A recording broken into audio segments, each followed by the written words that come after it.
Pemirsa, inilah kondisi terkini Sony Septian yang masih menjalani pemulihan atas kondisi penyempitan pembuluh darah di otak. Meski secara fisik Sony terlihat semakin pulih, tapi faktanya suami Fairuz Ar-Rafiq ini masih harus rutin menjalani pengobatan dengan meminum obat sebanyak 25 tablet sehari, menjalani terapi, dan pola hidup sehat.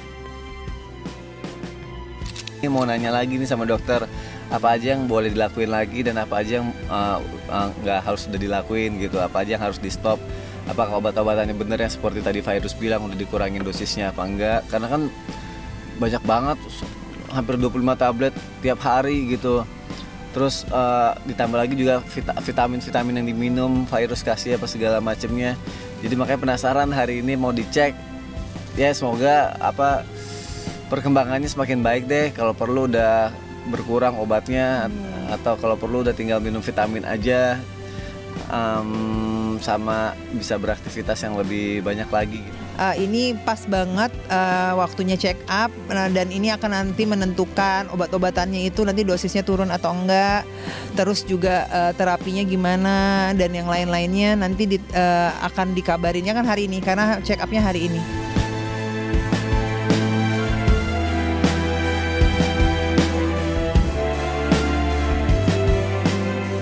Sony juga melakukan olahraga ringan, berjalan keliling di sekitar klaster rumahnya. Lantas, bagaimana kondisi badan serta kesehatan yang dirasakan Sony? Yang intensitasnya tinggi, yang terlalu capek itu masih belum boleh. Jadi yang santai-santai itu boleh. Terus kalau untuk obat sendiri masih konsumsi obat, masih jumlahnya masih sama. Terus juga untuk pola makannya sendiri kan memang diatur biar nggak terlalu menunjang agar perbaikan kesehatannya semakin membaik gitu. Udah mulai enak, udah mulai fit, udah mulai seger.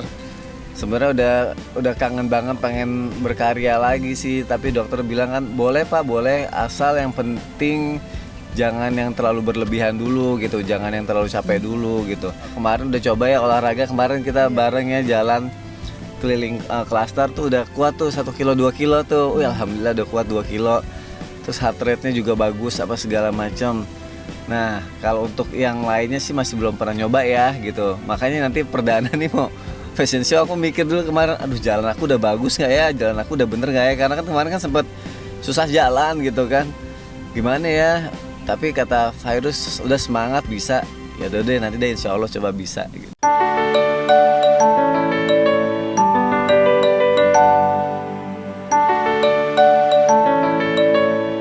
Pada kesempatan ini, Sony mengungkapkan rasa bangganya kepada Fairuz, istri tercintanya.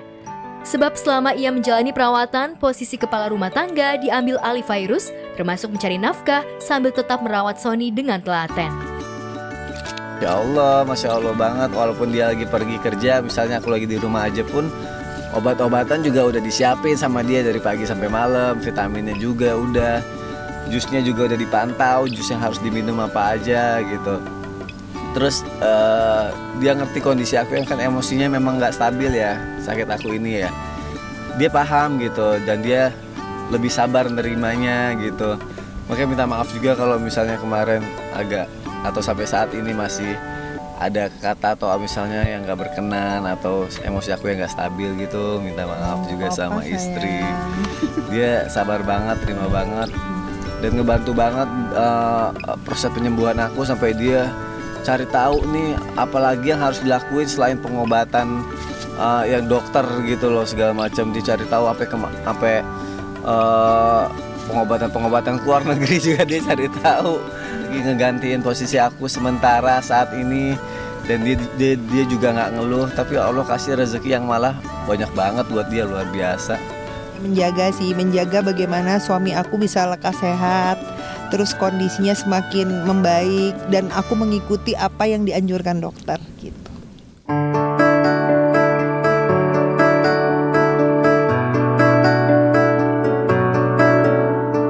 Jika Sony berjuang kembali sehat dan pulih, Denny Sumargo berjuang memperbaiki penampilannya dengan mengikuti tren operasi plastik alias oplas di Korea Selatan. Demi memperbaiki kondisi kantung matanya yang besar, Densu memilih oplas dengan cara setrika kantung mata. Kita mau ke Korea, tanda tangan dulu. Ayo. Tanda tangan. Nanti Ibu jelasin. Terus udah gitu kantong matanya ya ampun Ci, udah kayak orang nggak tidur 5 tahun.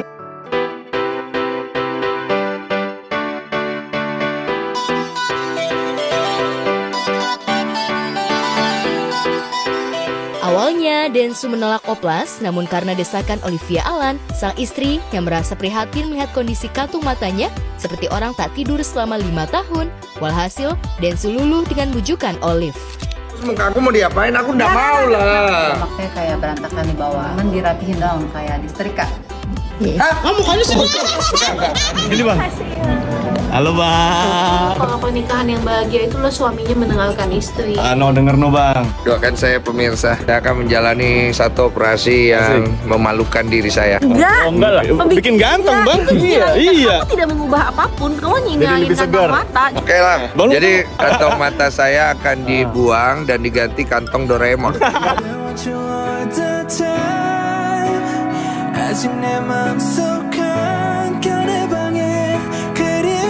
Deg-degan nih tapi sih. Enggak sih gue. Enggak begitu, kamu tidak ada yang beban.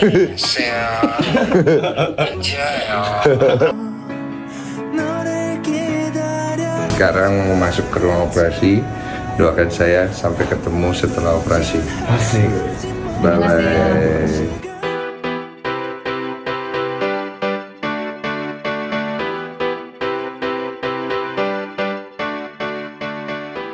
Dan seperti inilah penampakan hasil oplas kantung mata Densu. Ayah satu anak ini pun mengaku tidak merasakan sakit usai menjalani oplas kantung mata. Rasanya tuh lebih menyerap ke dalam, pas kena lidah tuh pecah dia langsung. Kalau bisa gue bilang aja mas kelas-kelas, ini katanya kalau berat dia dibilang mas. Tapi sakit nggak sih bang? Nggak sakit, biasa aja. Emang udah bisa jalan-jalan, lu punya istirahat? Lah, emang udah bisa jalan-jalan. Terus lu operasi apa lagi? Bang! Mana?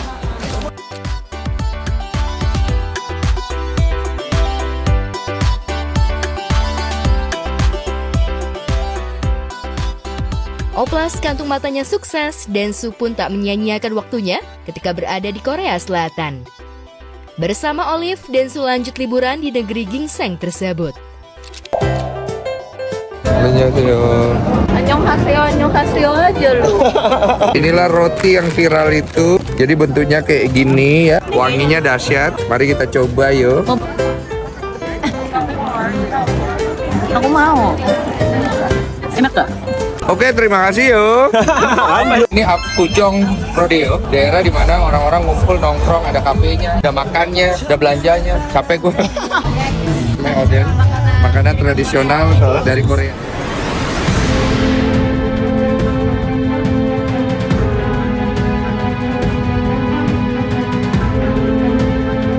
Sementara Densu yang tengah menikmati liburannya sekaligus menikmati hasil oplasnya yang berhasil dan membuat penampilannya lebih fresh, Jeffrey Nicole justru tengah berjuang membuktikan diri tidak terlibat dalam kasus dugaan pengeroyokan dan penganiayaan berat terhadap seorang pria berinisial HM pada 10 September lalu di kawasan Senopati, Jakarta Selatan.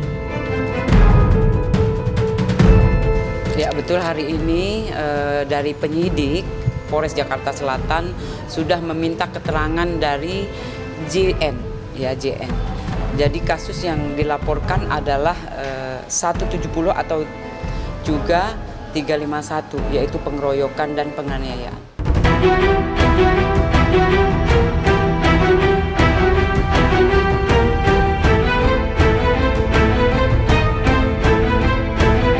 Menurut pihak kepolisian, Jeffrey diduga berada di lokasi kejadian saat terjadi penganiayaan itu. Bahkan sempat disebut-sebut terlibat dalam pengeroyokan.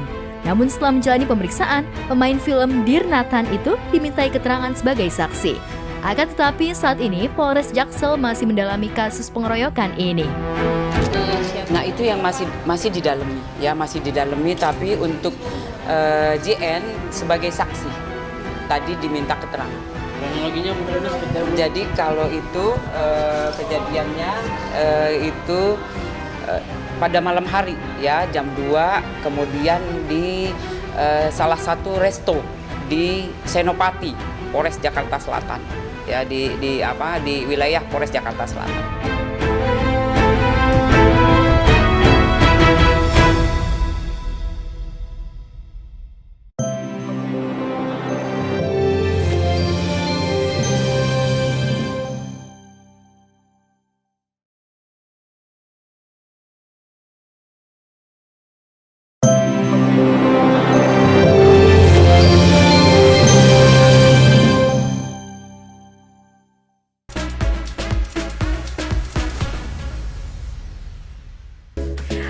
Girls buat pemirsa, Baskara akhirnya tahu kalau Ajeng selingkuh. Sementara Yasmin penasaran siapakah yang menyadap handphone Dania.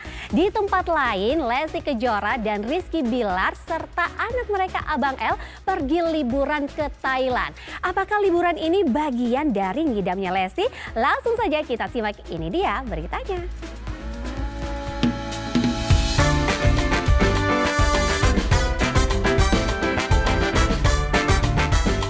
Banyak cara dilakukan Rizky Bilar untuk memupuk kebersamaan bersama keluarga kecilnya. Belum lama ini, Bilar mengajak istri tercinta Lesti Kejora dan juga putra sematawayangnya Muhammad Levian Al-Fatih Bilar untuk pelesiran ke negeri Gajah Putih Thailand untuk menikmati semua destinasi wisata di sana. Namun sayangnya Abang L, biasa bocah menggemaskan itu disapa, mendadak meringis ketakutan ketika Bilar dan Lesti mengajak ke tempat wisata berbau horor. Oke, sekarang kita lagi di tempat yang kawasannya tuh serem, horor, mistik, creepy. Tapi most itu kayaknya dari properti semua. Cuma nggak tahu ada satu tempat rumah hantu kayaknya ada orang-orangan juga sih. Oke.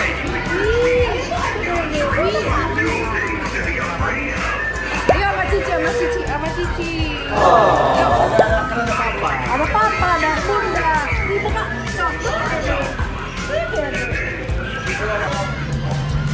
Abang takut ya? Tadi Bapak disenyumin sama orang luar tahu? Yang bener. Nanti kira aku takut terus keluar. Oke, takut ya orang. Mau di sana, Pak. Takut lah. Cuma kan kita kasih pengertian dan dia juga percaya sama orang tuanya. Jadi lama-lama dia udah mulai terbiasa, udah mulai nggak takut. Iya, buat jalan-jalan aja, refreshing karena kan kita nanti bakal ada kesibukan lagi yang lumayan padat. Jadi kita memang sengaja minta waktu untuk masukin jadwal supaya ada waktu refreshing lah bareng sama keluarga. Jadi abang mau di mana? Di mana yang namanya?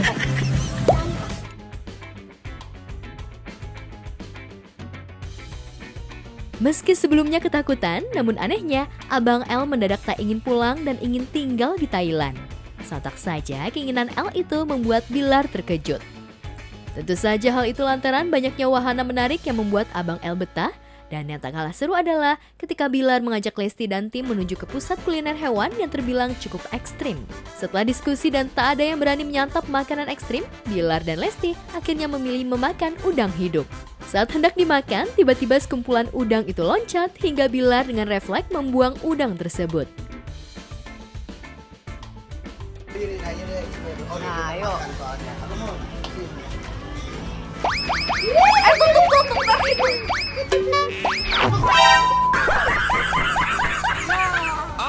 Ya udangnya. Ayo. Ayo. Enakan? Oh, jadi enakan? Oh, enak gurih.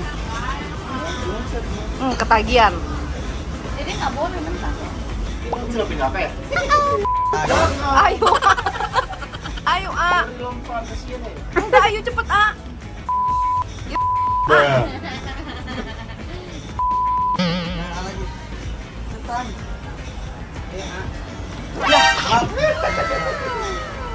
Di dalam aja.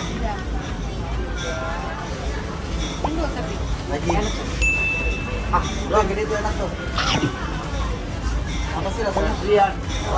Ya biasa lah, klasik lah, tom yum yang nggak jauh dari tom yum atau masakan seafood lah. Karena kan identik Thailand itu kan yang cenderung yang asam-asam gitu ya.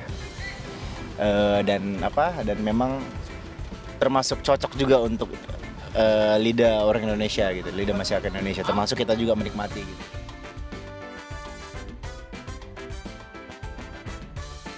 Meski takut, akhirnya Bilar berhasil mencicipi meski rasa geli itu begitu menggelayut. Namun ketika hendak mencoba cumi mentah, Bilar menolak. Setelah puas melihat dan merasakan makanan ekstrim, Bilar pun mengajak Abang L ke wahana permainan. Di tempat itulah tak ada lagi gurat ketakutan di antara mereka, yang ada semua happy, khususnya Abang L lantaran tak ada lagi tantangan memakan makanan ekstrim. Satu persatu permainan dimainkan Abang L dengan begitu semangat. Justru kalau kita melakukan sebuah perencanaan untuk liburan jarang terrealisasi, makanya kita kadang-kadang lebih sering itu udah kita jalanin aja ketika ada waktu kosong, kita mau lagi moodnya pengen liburan, ya udah kita akhirnya ngomong ke tim.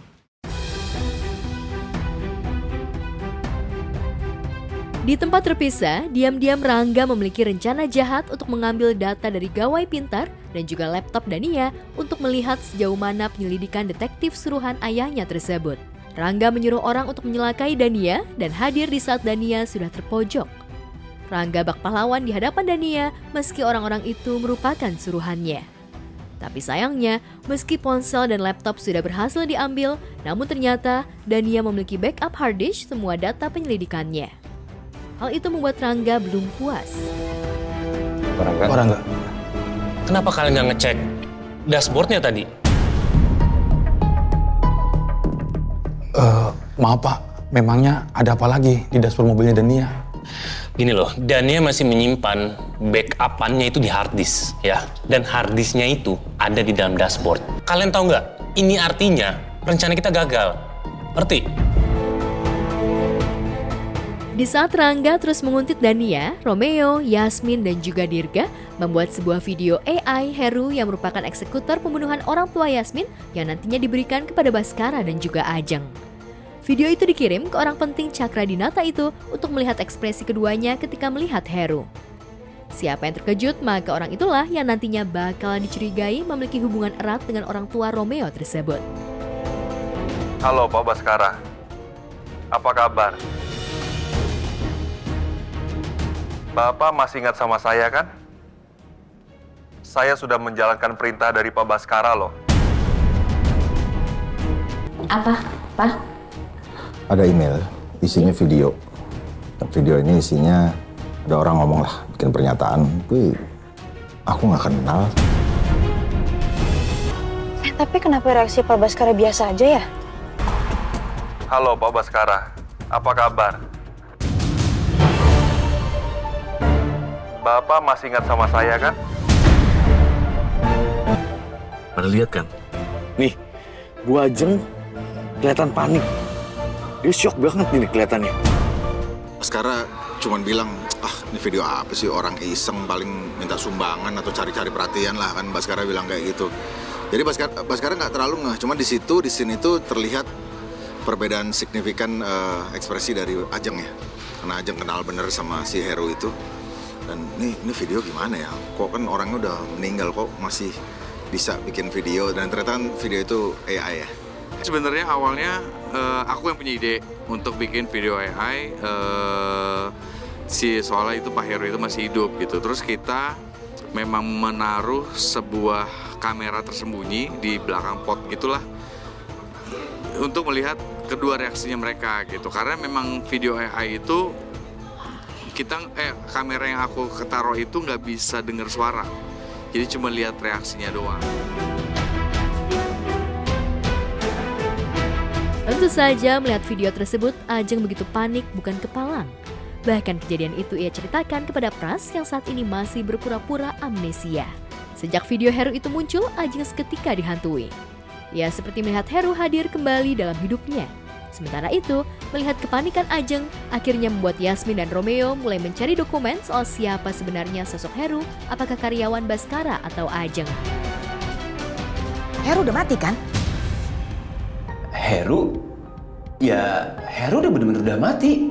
Terus aku nggak sengaja lihat laptop suami aku ada email. Email itu isinya videonya Heru. Halo Pak Baskara, Bu Ajeng.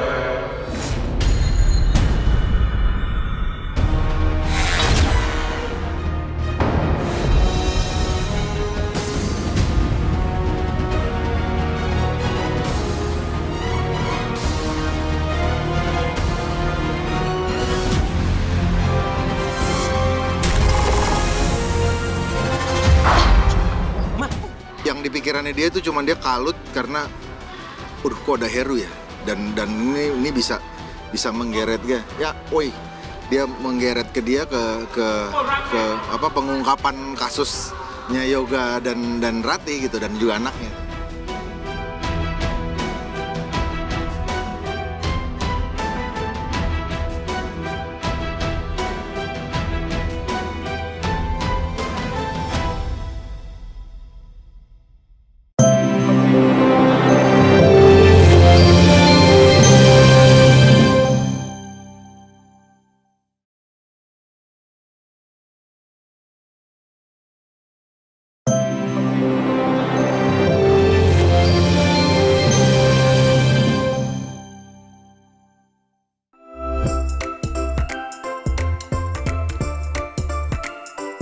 Pemirsa, 25 Oktober lalu, penyanyi sekaligus aktor Aldi Taher genap berusia 41 tahun. Dan di ulang tahunnya kali ini memang tak ada perayaan istimewa, lantaran tepat di momen pertambahan usianya, Aldi tengah mendapat job nyanyi di sebuah daerah dan momen ini dimanfaatkan Aldi untuk mengajak Salsabili, istri dan anaknya untuk staycation untuk merayakan ulang tahunnya. Namun Aldi tak menyangka istri dan anaknya rupanya diam-diam sudah menyiapkan kejutan kecil untuk Aldi. Lantas seperti apa Aldi memaknai usia ke-41 tahun? Adakah kado istimewa yang diberikan istri untuk Aldi? Ya kalau aku ulang tahun kan memang gak terlalu difokusin dirayain atau bikin pesta, enggak ya.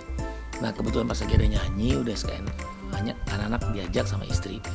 Nah begitu kan staycation sekalian ya di satu tempat, istri tuh sama anak-anak udah nyiapin kue tiup lilin lah. Aku juga kaget kan. Sebenarnya awalnya nggak ada info apa-apa, terus juga ya namanya juga surprise ya.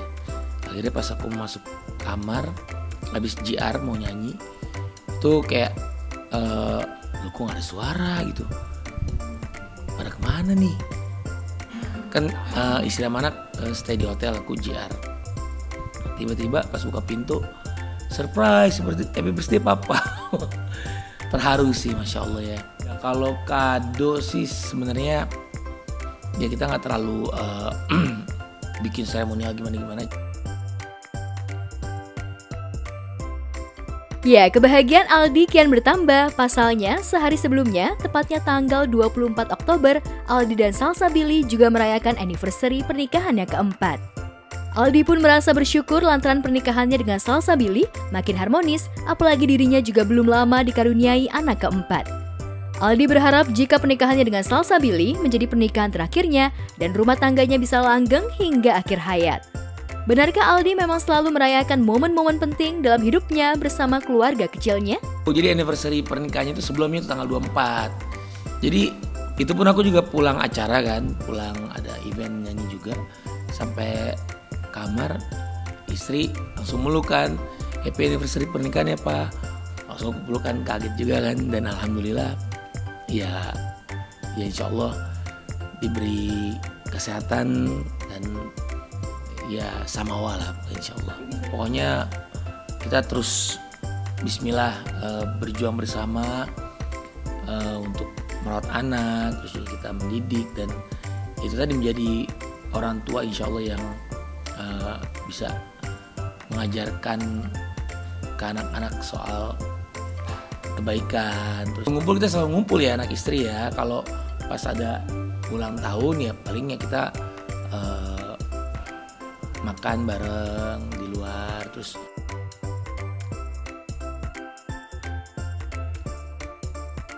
di usianya semakin bertambah membuat Aldi semakin dewasa dan berusaha menjadi suami dan ayah yang baik untuk anak-anaknya. Aldi juga bersyukur lantaran hubungannya dengan mantan istrinya, Georgia Aisyah, tetap terjalin baik demi anak-anak.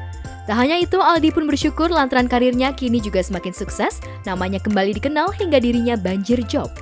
Dan yang membuat Aldi bangga dan bahagia, dalam waktu dekat, Aldi diajak Ahmad Dhani untuk bernyanyi dengan band Riyad. Nanti pas tanggal aku ulang tahun itu dapat callingan juga dari Mas Ahmad Dhani, Pak D, untuk nyanyi bareng Riyad nanti tanggal 15 Oktober di 15 November di Jogja. Alhamdulillah, pokoknya kita selalu bersyukur dan bersama-sama tetap bareng sama mamanya anak-anak juga, terus sama bundanya, dan kita jadi keluarga, jadi orang tua yang selalu jadi teladan yang baik buat anak, insya Allah. Sebagai rasa syukur akan nikmat yang diperolehnya, Aldi rupanya berencana akan memboyong istri dan anaknya menunaikan ibadah umroh. Sayangnya, Aldi belum ingin membocorkan kapan dirinya akan umroh bersama keluarga. Mungkin salah satunya juga pengen ngajak istri sama anak ya berangkat ke tanah suci umroh, insya Allah. Kalau diberi kesempatan, pengen banget tuh bareng.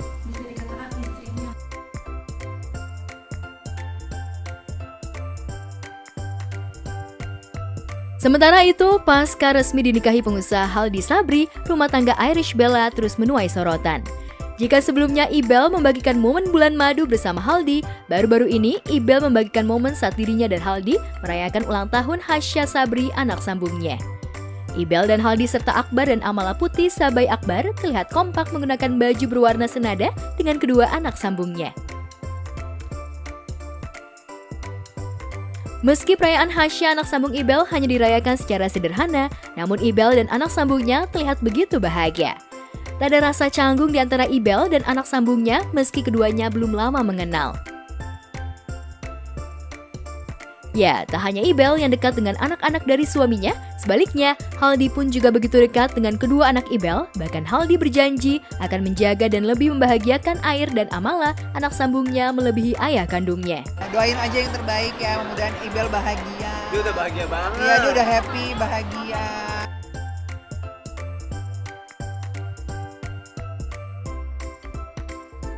Di sisi lain, kebahagiaan serta rasa bangga juga tengah dirasakan Ayu Ting Ting. Bagaimana tidak, belum lama ini Ayu merayakan ulang tahun fanbase Ayu Tinglicious yang ke-13 tahun. Ayu yang datang bersama Ayah Rozak dan Umi Kalsum serta Bilkis dan juga keponakannya merasa senang bisa merayakan ulang tahun fanbase-nya bersama para fansnya yang datang dari berbagai daerah.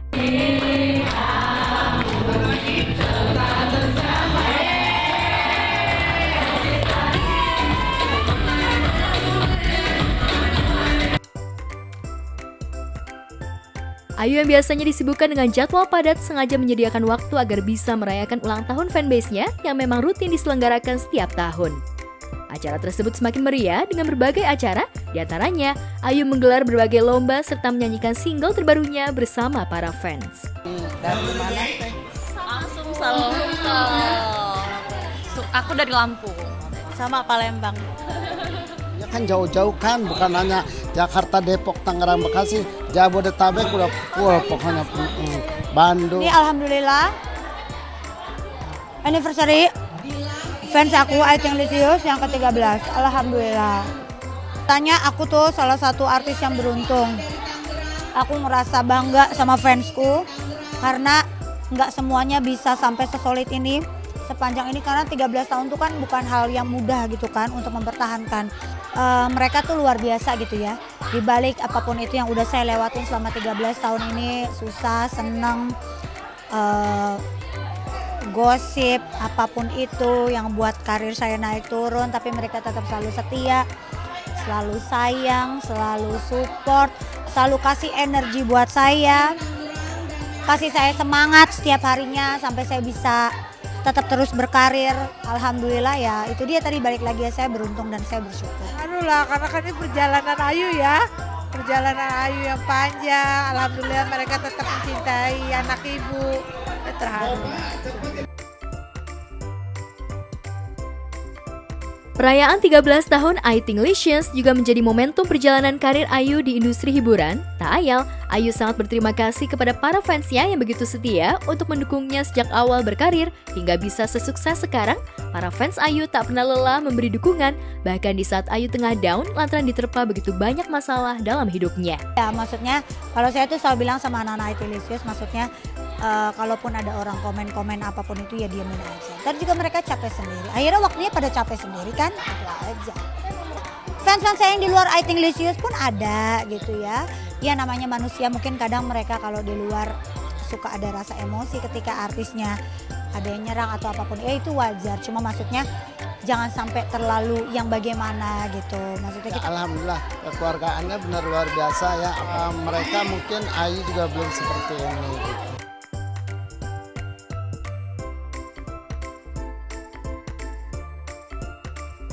Para fans Ayu pun berharap dan berdoa agar Ayu bisa segera mendapatkan jodoh terbaik yang bisa menerima Ayu dengan segala kekurangannya.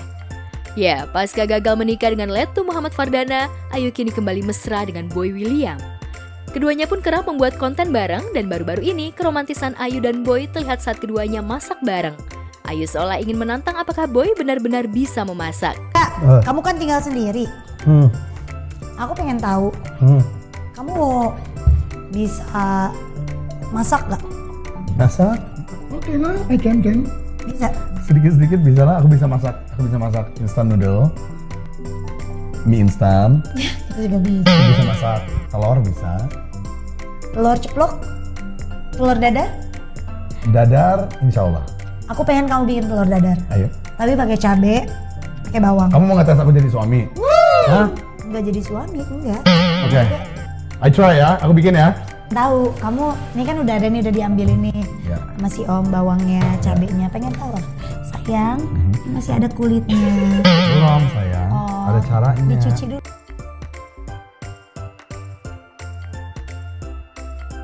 Ya, Boy pun menerima tantangan Ayu untuk memasak, namun hanya menu sederhana yakni telur dadar.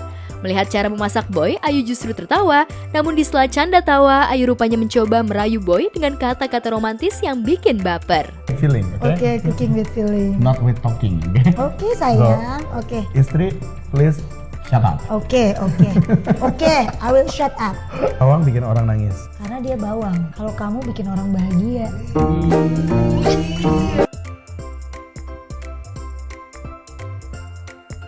Usai memasak, Ayu pun dibuat kaget dengan hasil telur dadar ala Boy yang bentuknya tak seperti telur dadar. Dan saat mencicipi telur dadar buatan Boy, Ayu pun justru memberi penilaian di luar ekspektasi Boy. Coba ya. Sebentar.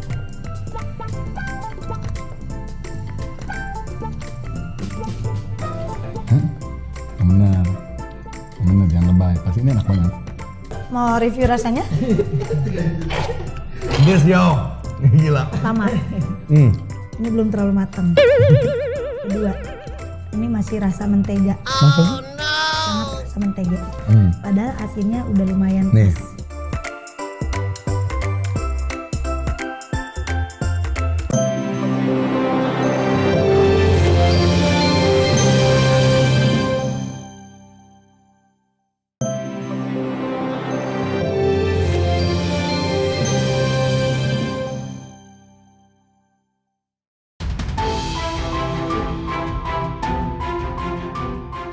Pemirsa, sidang mediasi perceraian antara Baim Wong dengan Paula Verhoeven kembali digelar di Pengadilan Agama Jakarta Selatan. Jika di sidang sebelumnya Paula hadir, namun di mediasi kedua, Paula absen dan hanya diwakilkan oleh kuasa hukumnya. Sementara itu Baim sebagai penggugat hadir didampingi tim kuasa hukumnya. Namun rupanya upaya mediasi cerai antara Paula dan Baim dinyatakan gagal.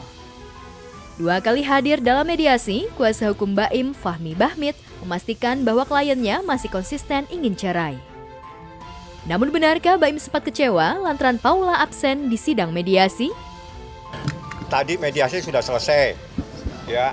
Pada akhirnya tidak ada kesepakatan apapun dalam mediasi sehingga proses permohonan cerai talak yang diajukan oleh Muhammad Ibrahim harus berproses dalam pokok perkara di mana besok sidangnya dibuka untuk pembacaan permohonan.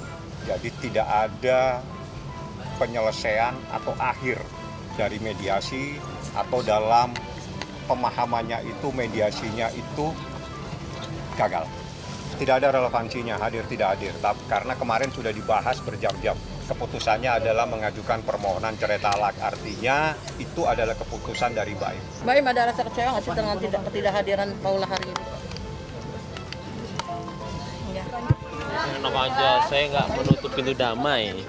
Pada hari ini Mbak Paula itu tidak bisa hadir karena ada kesibukan, di samping juga sebenarnya beliau udah beristiqoroh sebenarnya. Persoalan mantap nggak mantap itu kan sebenarnya lebih kepada persoalan bagaimana ketetapan hati. Ya. Kami mohon doa, harapannya yang terbaik bagi kedua pihak.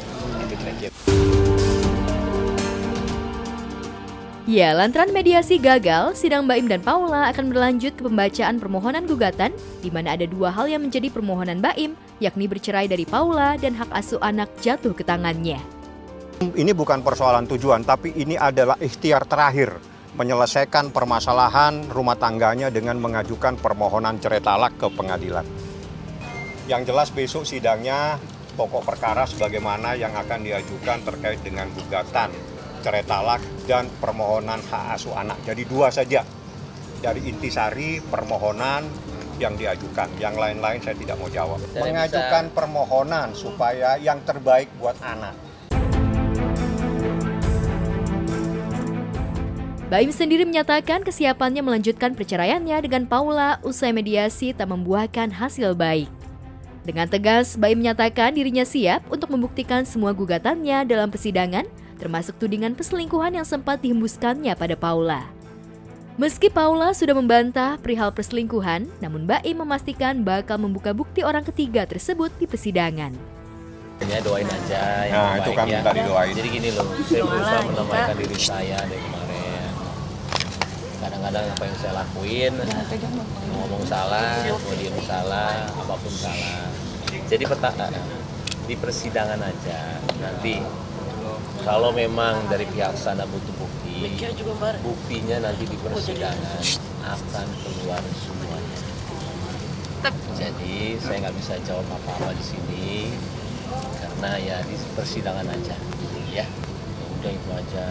Yang bersangkutan nanti membuktikan lah di persidangan gitu kan. Semua dalil-dalil yang mungkin gitu ya, yang pernah teman-teman tanyakan pada saat pertemuan yang pertama dan kedua.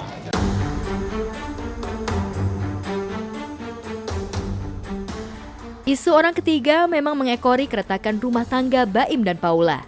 Dugaan perselingkuhan Paula dengan salah satu sahabat Baim yang santer disebut bernama Niko seakan makin kuat usai salah satu teman Baim bernama Wisnu menjadi saksi dan mengungkap karyawannya melihat Paula dan Niko pernah mendatangi warung bakmi Jawa miliknya di daerah Radio Dalam setahun silam. Wisnu mengaku dirinya memang tak kenal dekat dengan Paula, namun dirinya berteman baik dengan Baim dan juga Niko.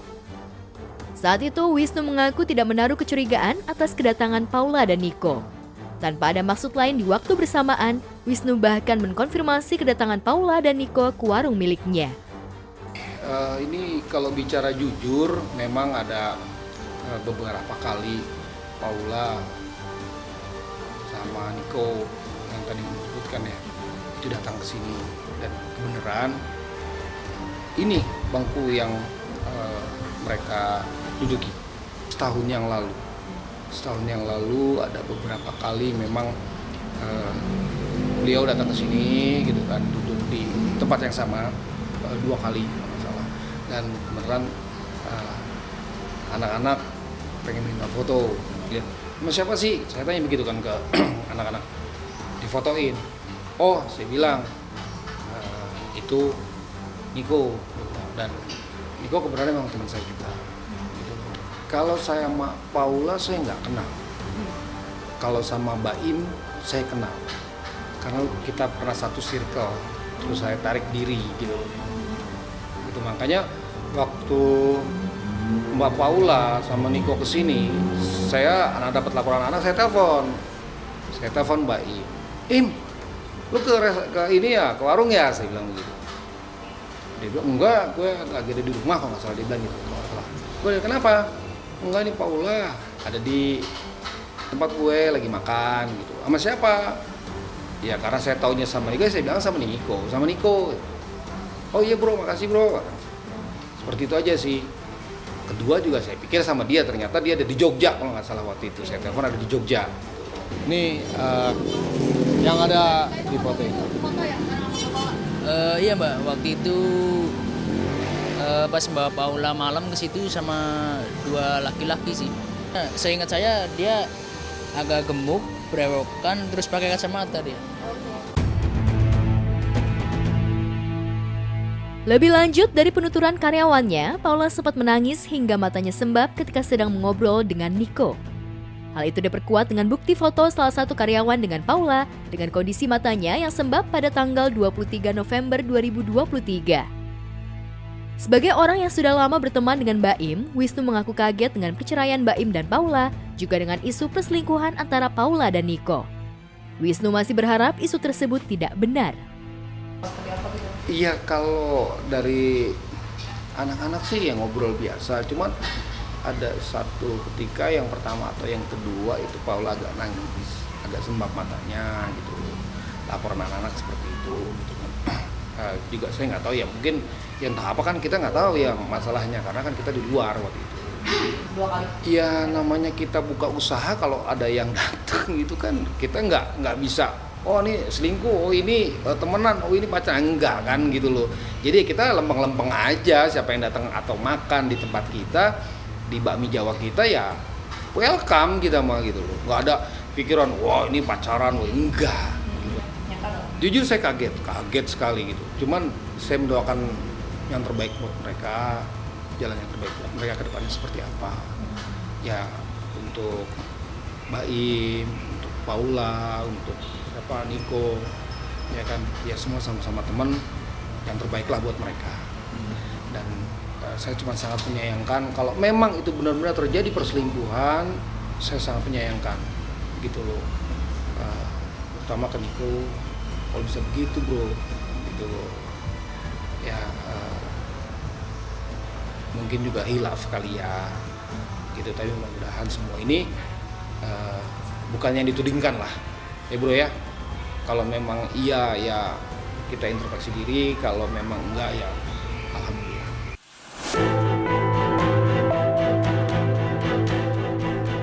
Pernyataan Wisnu, teman baik Baim tersebut sontak menimbulkan spekulasi lain bagi publik, mengingat Paula membantah tudingan perselingkuhan. Pro dan kontra pun muncul di perceraian Baim dan Paula. Paula sendiri yang tak hadir di mediasi, terlihat tengah sibuk bekerja. Namun belum lama ini, sebelum persidangan, unggahan Paula bersama anak keduanya jadi sorotan publik. Anak bungsunya tersebut sempat memberikan semangat kepada Paula dengan mengucap kalimat, "Mama, baik-baik ya." Unggahan tersebut pun sontak membuat publik terharu dan Paula makin banjir dukungan.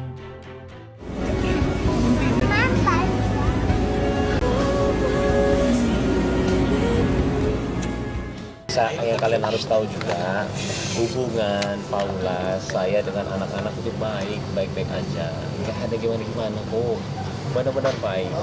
Kapanpun, siapapun mau ketemu itu boleh. Jadi sebenarnya biar kita menyelesaikan masalah ini dari pihaknya kita, persidangan secara tenang ya, jangan ada yang saling ini, apalagi kalau kata-kata yang nggak benar buat Paula, kasihan juga ya. Jadi buat saya doain aja yang terbaik, itu aja.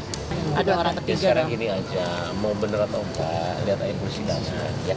Udah itu aja, jangan terlalu di ini nanti kemana-mana ya.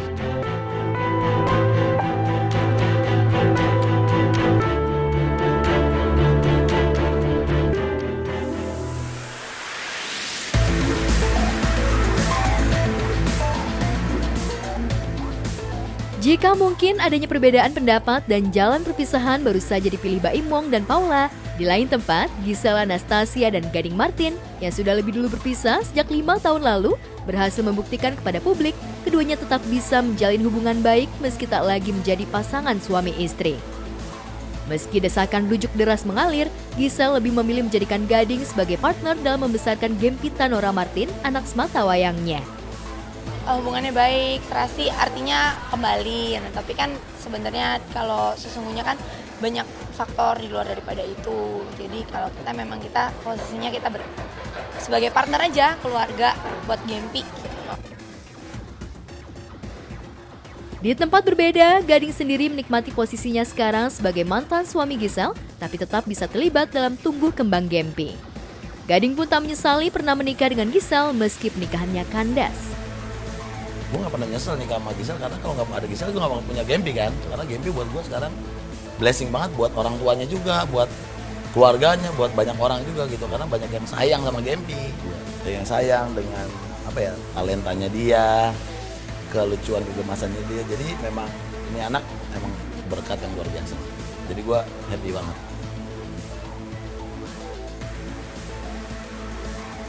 Dengan kedewasaan dan sikap legowo Gading juga Gisel, terbukti keduanya tetap bisa menebar kasih sayang pada Gempi tanpa diwarnai aksi saling menjelekan satu sama lain atau mengumbar aib. Keduanya tetap menjalin hubungan baik di depan atau di belakang anak mereka. Bak keluarga utuh, mereka bahkan belum lama ini kerap pergi liburan bersama. Yang terbaru, mereka baru saja menikmati liburan bareng sambil mengikuti acara Berlin Marathon. Kemarin karena larinya di Berlin, jadi otomatis kita perginya ke negara yang di samping-sampingnya yang dekat. Ada Praha, ada Belanda dan Paris. Jadi kita kemarin staycation ya, sekaligus liburan Gempi sekolah. Di mana ada hari bisa liburan sama Gempi, di situ kita akan berkumpul untuk berliburan bersama. Ikut ajang Berlin Marathon dengan mengajak Gempi merupakan penghargaan dari Gisel dan Gading untuk putrinya sekaligus membangun quality time bersama. Apalagi selama ini di Jakarta, mereka disibukkan dengan aktivitas masing-masing. Lantas, adakah tempat-tempat wisata di Berlin yang disukai Gempi? Kalau itu yang Gempi suka sebenarnya jalan-jalan yang nggak semua kayak harus menghibur dia gitu loh. Jadi dia bisa lihat pemandangan bagus, dia udah bisa senang gitu. Dia mah gampang, yang penting ada park kecil buat tempat main, jungkat-jungkit atau apa gitu di sana. Kalau lagi liburan kan bisa ngumpul, bisa ya memberikan kasih sayang yang full lah buat Gempi. Tak hanya itu, untuk kali pertama di momen liburan, Gisel bersama Rino Sudarjo, sedang Gading juga terlihat bersama Medina Dina liburan bareng. Seperti apa suasana liburan mereka? Dan benarkah Gading dan Gisel memutuskan untuk fokus pada pasangan masing-masing dan hanya berhubungan sebagai orang tua bagi Gempi? Gimana? Kalau parenting sama kita sekompak-kompaknya kita aja lah. Natural aja sih, kalau nggak ada yang ini bagian Mama Isal, ini bagian Papa Gading, enggak. Semua saling mendidik dan mengajarin Gempi hal yang baik, value-value, nilai-nilai yang baik.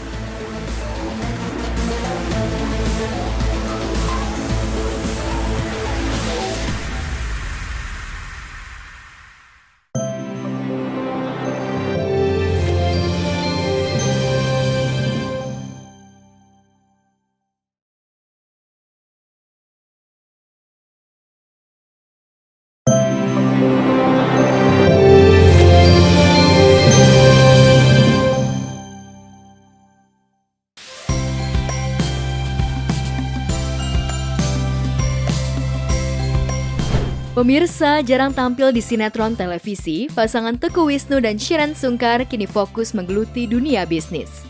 Sibuk dengan urusan bisnis, keduanya tak lantas lupa untuk berbagi. Salah satunya yang mereka lakukan yakni membagikan baju-baju dan mainan bekas layak pakai kepada para karyawan yang berada di lingkungan rumahnya.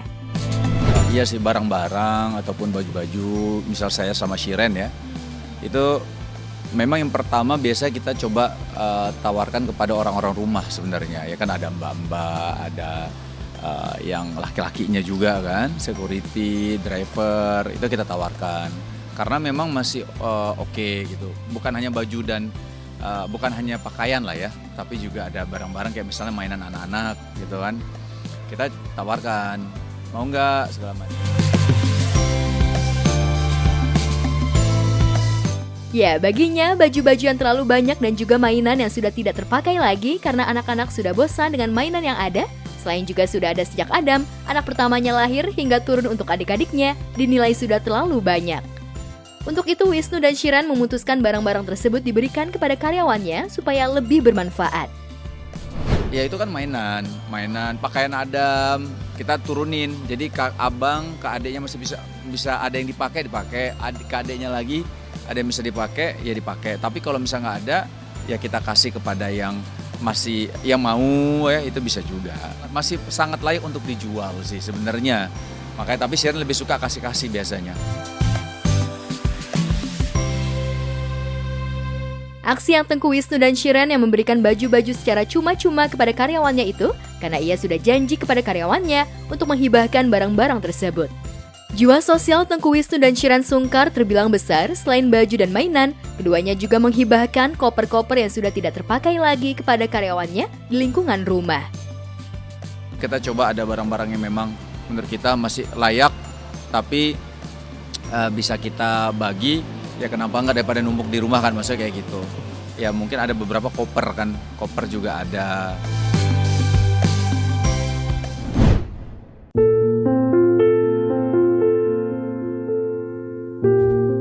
Di lain peristiwa, hidup bergelimang ketenaran dan popularitas tak lantas membawa kebahagiaan hidup bagi pesulap Pak Tarno.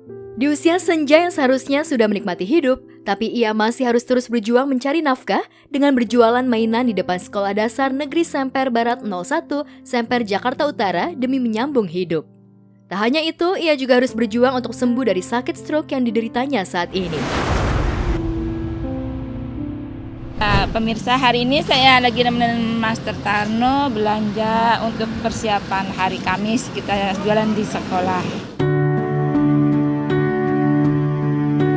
Di bawah terik matahari yang menyengat tubuhnya, pesulap bernama asli Sutarno yang ditemani kerabatnya, ia menjajakan beragam mainan dan ikan hias. Setelah sebelumnya tetap bermain sulap di atas kursi roda, kini Pak Tarno harus jualan mainan keliling ke beberapa sekolah. Karena sakit stroke, Pak Tarno jualan mainan dengan duduk di kursi roda ditemani kerabatnya. Tubuh bagian kirinya susah digerakkan membuat Pak Tarno harus menggunakan kursi roda untuk tetap bisa beraktivitas. Kendati dalam kondisi sakit stroke dan berada di atas kursi roda, namun Pak Tarno tak mau menyerah dalam menghadapi hidup. Ditemui tim Gospot saat berbelanja barang-barang mainan di Pasar Asmk, Jakarta Barat, Pak Tarno masih mau turun langsung belanja mainan yang akan ia jual kembali di beberapa sekolah. Pemirsa, hari ini saya dengan Master Tarno belanja untuk hari Kamis berjualan di sekolah SD lagi. Karena besok mau ada acara, jadi kita belanjanya hari ini ya sekarang. Mungkin mobil-mobilan Tamiya atau juga karakter kayak model Superman atau Hulk atau apa gitu. Walaupun harganya di belanjanya 35.000, kita tetap jualnya 2.000 perak. Tadi kita habis belanja buku juga, alat-alat tulis di toko yang sebelah gitu. Dan sekarang Master mau beli yang gantungan di sini, nanti mau nyari yang mobil-mobilan katanya gitu. Iya. Ya alat tulis, pulpen, buku gitu. Ya Master ya. Terus sekarang baru lagi Master Tarno nih baru mau beli bentuk mainan-mainan seperti gantungan kunci yang boneka. Terus mau mobilan Tamiya, gantungan Labubu gitu ya. Ya Master ya? Iya. Gantungan apa? Labubu. Gantungan Labubu. Labubu. Oh iya keren dia. Itu sama pulpen LOL. Iya. Apa? Pulpen LOL. Ini kita bayar dulu nih Mbak. Kita bayar dulu ya. Ini Master kasih uangnya.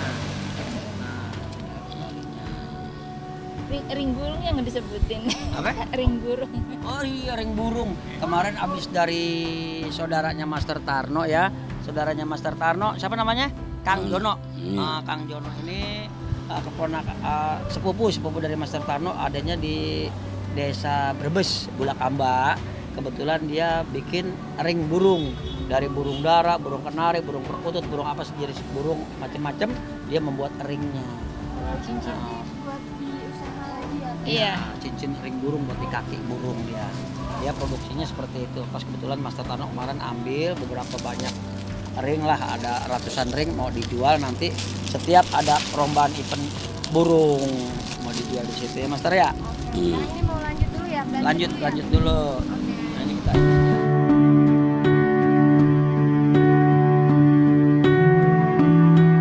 Menurut Dewi, istri Pak Tarno, walau dalam kondisi sakit dan hidup di atas kursi roda, suaminya ini lebih suka berinteraksi dengan orang lain. Hal itu diyakini dapat mengurangi penderitaan sakitnya.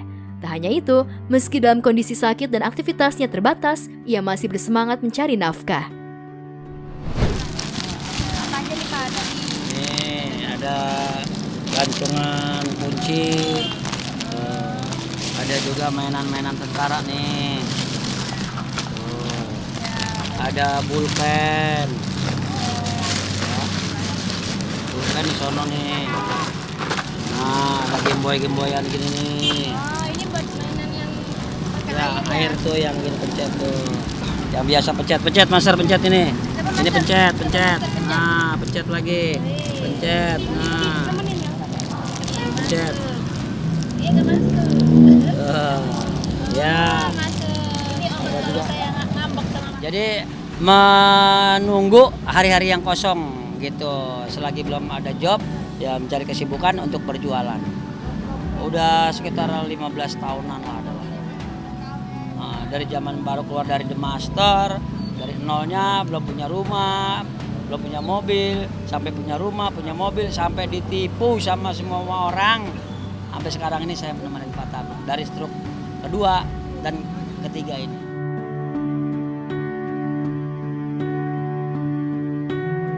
Sekali jualan, Pak Tarno bisa mendapatkan keuntungan sekitar 150 hingga 300 ribu dalam sehari. Keuntungan yang didapatkan itu dirasa cukup untuk makan sehari-hari. Sementara itu, terkait kondisi kesehatan Pak Tarno sudah berangsur membaik. Namun begitu, pesulap yang dikenal dengan gaya sulapnya tepuk tangan, prok itu masih harus menjalani terapi dan kontrol ke dokter. Tak hanya itu, ia juga masih mengkonsumsi obat sehari 2 kali. Halo pemirsa, terima kasih udah menemani kita belanja untuk persiapan jualan nanti hari Kamis. Dan semoga Master Tarno bisa menghibur kembali masyarakat dan cepat sehat ya sayang ya. Iya. Ya minta doanya lah untuk Master Tarno nih. Untuk semuanya masyarakat yang ada di Indonesia ini yang melihat adegan di televisi ini. Minta doanya untuk Master Tarno, best of the best traditional magician agar bisa menghibur Anda semuanya.